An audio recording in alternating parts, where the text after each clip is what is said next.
sequential circuit. So today we have to see the next topic, that is nothing but multiplexer and demultiplexer. Fine. So you should know that what does mean multiplexer and demultiplexer. If you are going to see or if you are going to study the logic gates, then it is necessary to you should know that the concepts related with the sequential circuits. Fine. Okay. So we are going to focus on this topic, that is nothing but multiplexer and demultiplexer. अब आपके मन में सवाल आया होगा कि ये multiplexer हम पढ़ रहे हैं, डीमल्टीप्लेक्सर हम पढ़ रहे हैं, तो सिलेबस में दिया है इसलिए पढ़ रहे हैं कि इसका कहीं ना कहीं रियल टाइम में यूज है या फिर इसके कुछ एप्लीकेशंस है. ठीक है, अगर होंगे तो भी क्या हमें पता है क्या? ठीक है, दैट इज द क्वेश्चन. समझ में आया?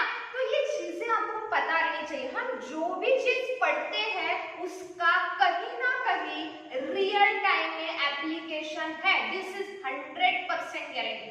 ठीक है, बट कहाँ है ये चीज आपको पता रहनी चाहिए. ठीक है, नहीं तो पढ़ने में कुछ भी मतलब नहीं है. सिर्फ स्कोर करना है या फिर दिया है इसलिए पढ़ना है, इट डजंट हैव मीनिंग. ठीक है, आपकी लाइफ पूरी बोर हो जाएगी. अगर आप स्टडी को मजे से पढ़ रहे हो, मतलब उसको समझो, देखो वो कहाँ पे यूज हो रहा है, सोचो वो हम क्यों पढ़ रहे हैं, हमारे सिलेबस में क्यों दिया है. ठीक है ना, हम जब छोटे थे तब वही सिलेबस क्यों दिया था, तो उसका कुछ ना कुछ इंटेंशन है आपको पढ़ाने का, उसके पीछे कुछ ना कुछ आपको बताना है, तो वो चीज पता रहनी चाहिए आपको. ठीक है, तो हम देखेंगे आज कि मल्टीप्लेक्सर क्या है. सबसे पहले हम डेफिनेशन देखेंगे, उसके बाद उसकी ब्लॉक डायग्राम देखेंगे और लास्ट में मैं आपको उसका एप्लीकेशन बताऊंगी. ठीक है, अगर वो एप्लीकेशन में बताऊंगी तो आप कभी नहीं भूलोगे कि ये कहाँ पे यूज होता है, हमें ये क्यों पढ़ना है. ठीक है, अब देखो मल्टीप्लेक्सर मींस व्हाट. यहाँ से ये ब्लॉक डायग्राम से क्लियर हो रहा है, ये एक मल्टीप्लेक्सर है. यहाँ पे मैंने क्या दिया है, n:1 मल्टीप्लेक्सर. अब इसमें होता क्या बेटा, देखो यहाँ पे मल्टीपल इनपुट्स है और एक ही आउटपुट है, इसलिए मैंने क्या लिखा है, इट एक्सेप्ट सेवरल इनपुट्स. मतलब ये इतने सारे इनपुट्स को वो एक्सेप्ट करता है. ठीक है, बट वो सिर्फ एक ही आउटपुट आपको देता है. अब आप बोलोगे कि इतने सारे इनपुट का एक ही आउटपुट है क्या? नहीं, इतने सारे इनपुट में से कोई तो भी एक इनपुट सिलेक्ट होता है और उसके बाद आपको आउटपुट मिलता है. लेकिन वो इनपुट सिलेक्ट कौन करता है, इसके लिए अलग इनपुट दिया है नीचे, सिलेक्ट लाइंस. ठीक है, तो ये सिलेक्ट लाइंस, इसमें से एक इनपुट सिलेक्ट करते हैं, उसके ऊपर प्रोसेस होता है, फिर आपको आउटपुट मिलता है. Getting my point? Okay, fine. Okay, then here is the input, that is nothing but I0 I1 up to In-1.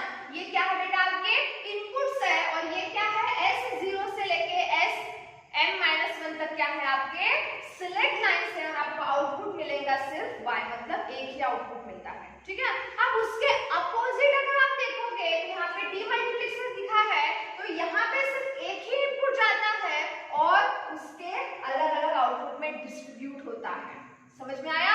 अब यहाँ से भी आपको पता करना है कि भाई इसमें से कौन सा आउटपुट हमें चूज करना है, कौन सा आउटपुट सिलेक्ट करना है. तो इसके लिए भी आपको क्या दिए हैं, सिलेक्ट लाइंस दिए हैं S0 से लेके Sm-1 तक. ठीक है, अब यहाँ पे एक क्या बोल सकते हैं हम, इक्वेशन है, that is nothing but n equals to 2 to the power m. मतलब जितने सिलेक्ट लाइंस होंगे उतने इनपुट्स होंगे. अगर मैंने n की वैल्यू 1 लिखी है, मतलब 2 to the power 1, that is nothing but 2, तो आपके n क्या होंगे बेटा, 2. मतलब एक सिलेक्ट लाइन से तो आपको 2 इनपुट मिलेंगे. ठीक है, अगर इसका स्क्वायर लिखती हूं तो मैं 2 to the power 4 is nothing but 4. ठीक है, 2 to the power 2 is nothing but 4, right. अगर मैं दो सिलेक्ट लाइंस ले रही हूं S0 और S1, तो आपको इनपुट कितने मिलेंगे, 4, I0 I1 I2 and I3.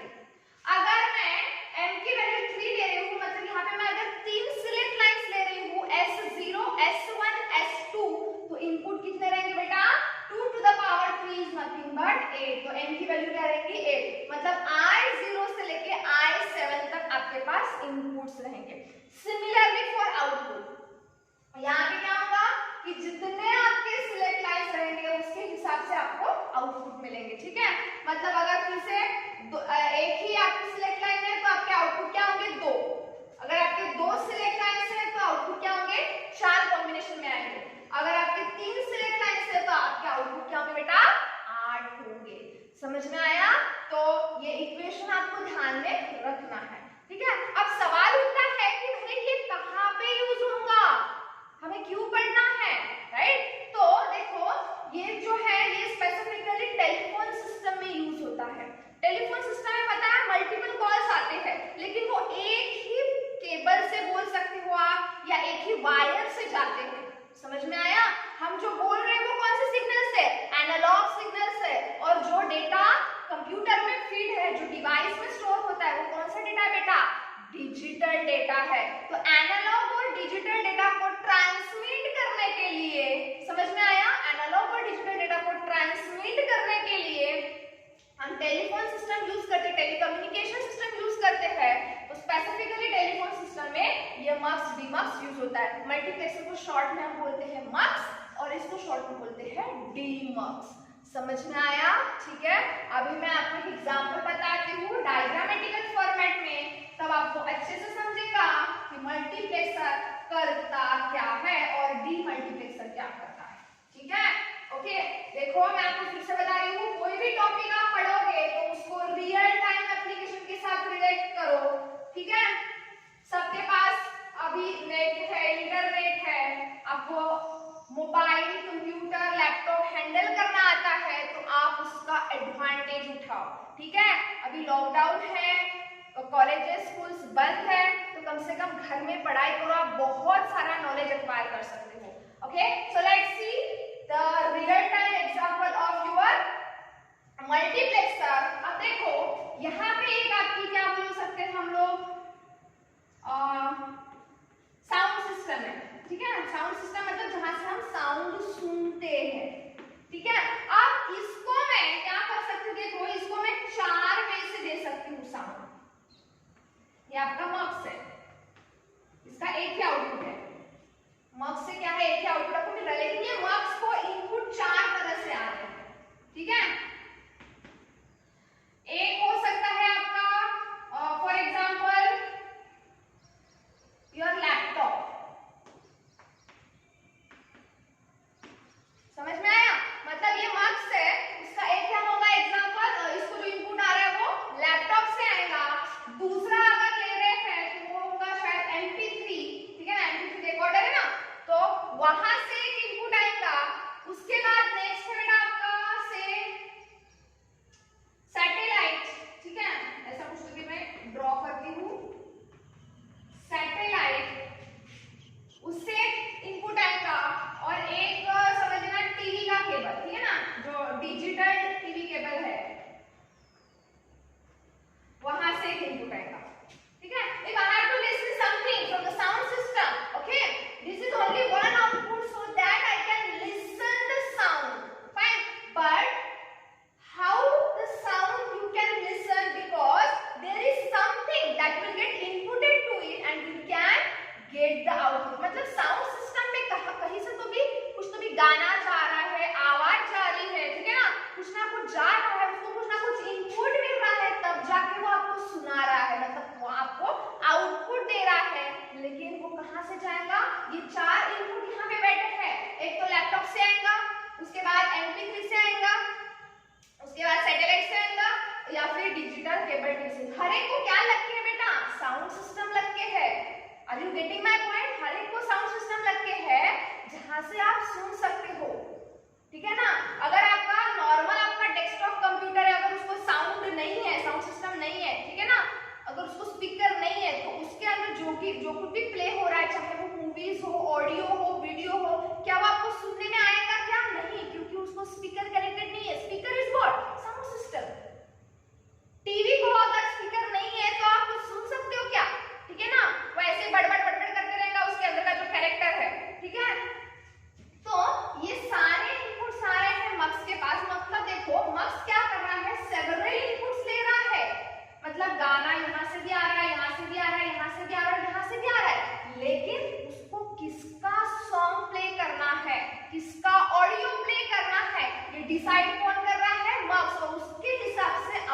दे रहा है हमें।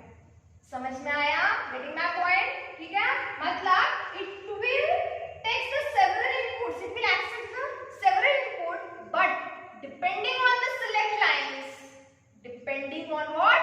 Select lines, it will gives the single output. अब आप बोलोगे कि मैडम यहाँ पे चार इनपुट है, मैंने आपको फॉर्मूला बताया था। क्या फॉर्मूला बताया था?